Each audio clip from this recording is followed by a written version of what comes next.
Hello and welcome back, viewers. I'm Mr. Elephant. It is good to see you. Hello everyone and welcome to our channel Elephant in the Room. I'm Dr. Raini. So many of you may have already heard that Tucker Carlson conducted a major interview with Russian leader Vladimir Putin, which has oddly caused one hell of an uproar in the mainstream media for some reason.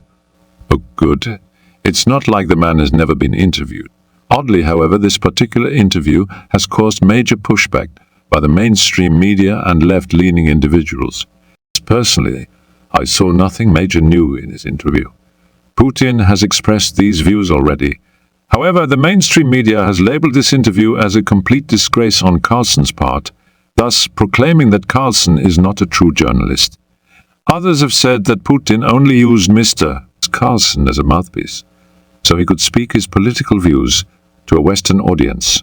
Even though Putin has his own mouth which he can open, and with a recorder, he could record himself and post it online for free, thus bypassing all journalists, even Mr. Carlson.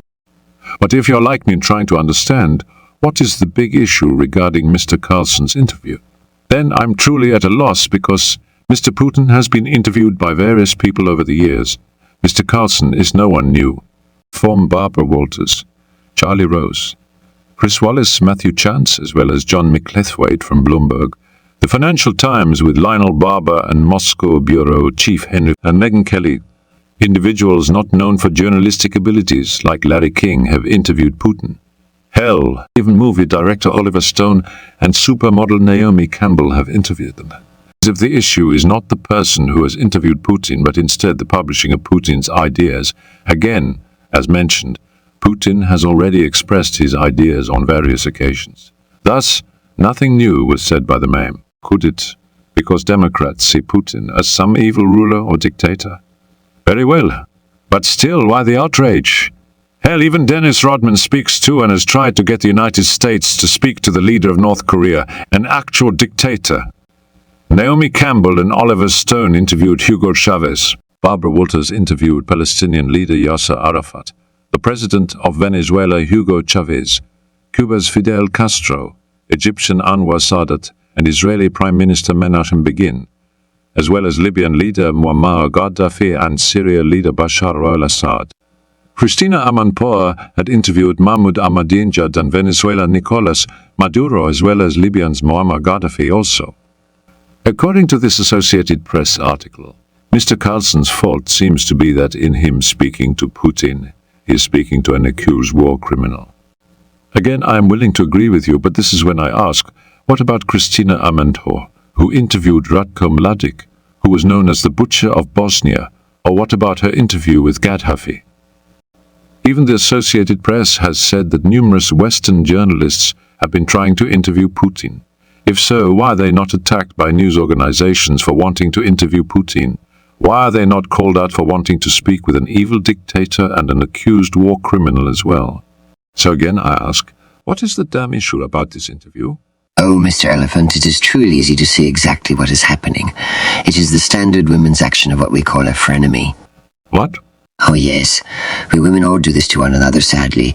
Try to look at this issue by thinking about relationships between two women or a group of female friends in which there's a particularly cruel woman in the group. Think of relationships like Veronica and Archie, or Charlie and Lucy, Littlefoot and Sire. Who? Three horns never play with long necks. Littlefoot.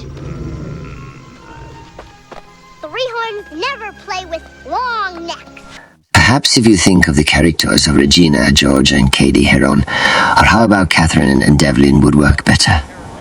Oh, okay, very well, I got you. Yes, you see, women do not have friends ever.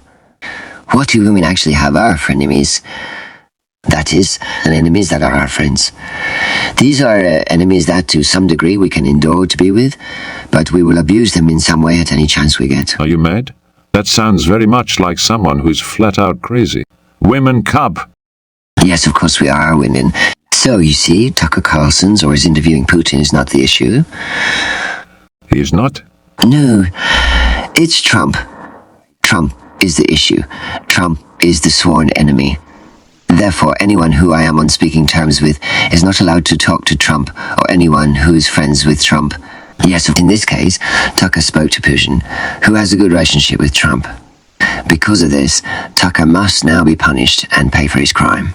This is where the cruel woman or the queen bitch makes everyone in the group speak ill about him or implements the silent treatment where no one is allowed to talk to him and only lets negative talk about him occur, like bashing everything he does.